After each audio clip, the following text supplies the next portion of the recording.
All right, welcome back to the Ireland Contracting Nightly Sports Call. This is our GMC tweet of the night from Diana Rossini. This is a big topic here the last couple days. It's been blowing up. The 49ers to this point haven't been satisfied with the Steelers' offers and would like a receiver in return for Aiyuk as part of a trade, although they are open to players at other positions. That's from a league source. Pony was tweeting yesterday that, it looks like there's a deal in place. I don't know if there is. We haven't had anything officially confirmed. Some of the national guys says potentially. All I know is from being around the Steelers and being up there, and this is what I can tell you, that they weren't willing to give up a first-round draft pick. That's not going to happen. Not only do you have to give up assets, you're going to have to pay this guy here too. And I think that the biggest part is giving up assets. Now, maybe if you're talking about an Antonio Brown type trade to get the return, that kind of return. Chris Mueller's on with us right now. I mean, a third and a fifth. That's what the Steelers got for Antonio Brown. Do you think that that's something that San Francisco probably won't take right now, but maybe at the end of this whole thing, they potentially might cave? No, I don't think they'll cave because while Aiyuk has leverage, and sorry, Richie, along with David Bednar, now I am the second person in Pittsburgh hailing from the North Hills to let down the fans today by being 5 minutes late. Thank you very much, Parkway West inbound, for being down to one lane. I'll tell you this. I think the Niners, and this is the most underreported part of this maybe, or underconsidered part of this entire saga, in my opinion. And I do think, by the way, Pony is going to be proven right in the end, because I've heard things that corroborate what he had been hearing basically since Monday. I've heard similar stuff that the Steelers, on their side of things, there are people that expect this to get done, that it's basically done, and they've got to just figure out these little minor details, which could be the Niners looking for a third team that they could use picks that they get from the Steelers to then trade for a wide receiver. But I do think, failing that, Richie, that the underreported or underconsidered part of this is San Francisco could just call his bluff and say, you know what, we know you're unhappy, but we also know you need to come back here and play, or else we'll just toll your contract and you can't go anywhere. And that Aiyuk will be motivated to be the best possible Brandon Aiyuk that he can be. And then one of the NFL's most loaded rosters takes another crack at a Super Bowl.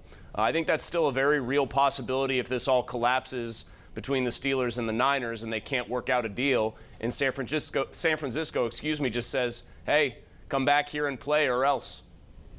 I think the Steelers would be willing to give up a second-round pick and maybe something else. I do. I don't think they're giving up a first-round pick. I think it would be a lot easier if they gave up a third-round pick. I don't know if San Francisco would take that, but definitely, I still think the ball is in the 49ers' court, really, because Aiyuk has to have a big season this year, right, in order to get paid next year and the years after. And look, if he has a big season, they can franchise him 2 years, and you're still going to get paid in a way. So I think still the ball is in the Niners' court.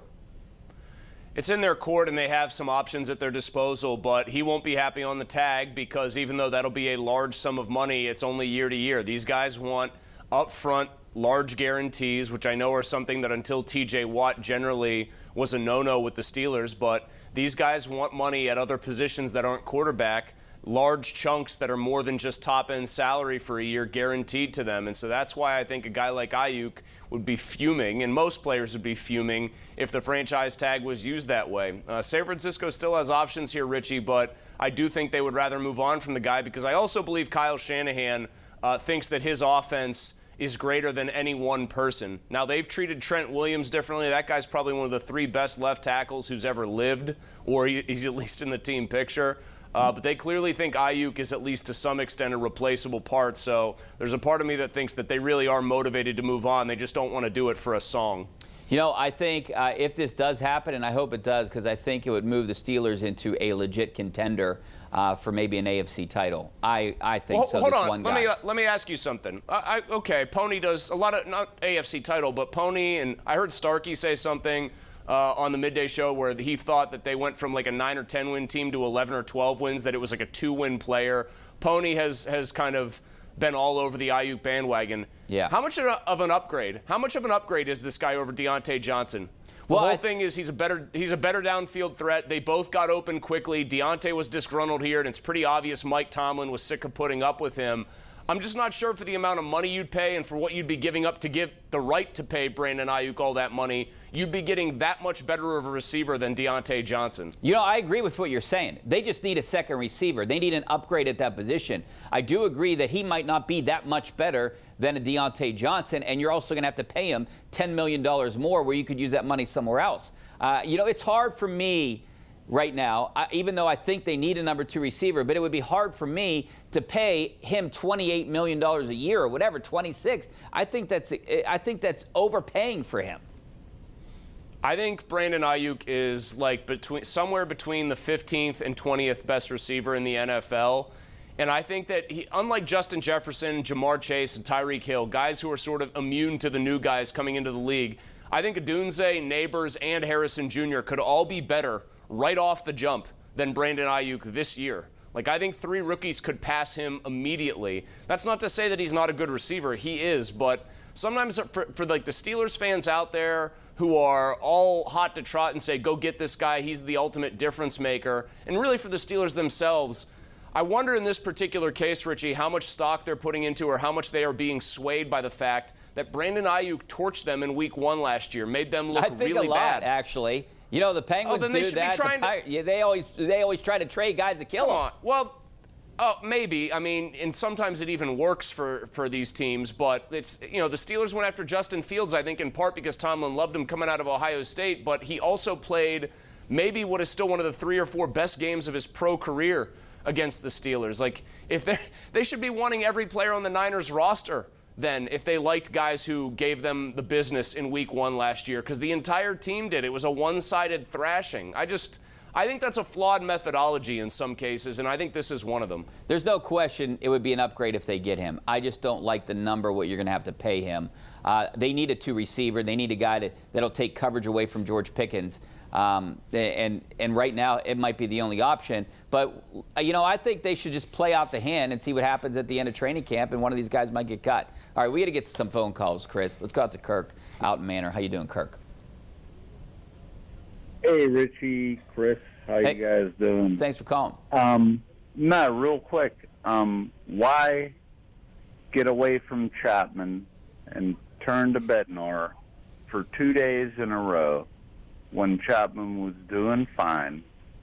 And it's obvious Oneil Cruz is not hustling. I get your point. Bednar's supposed to be their best pitcher. I don't mind that at all, really.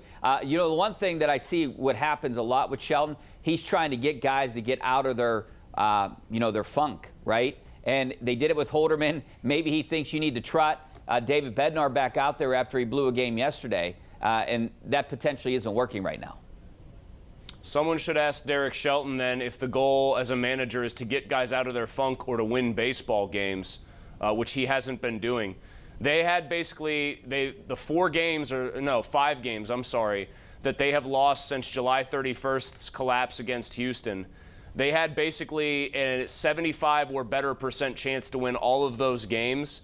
To lose all 5 is like a 1,000th of 1% proposition, and that's what they've done.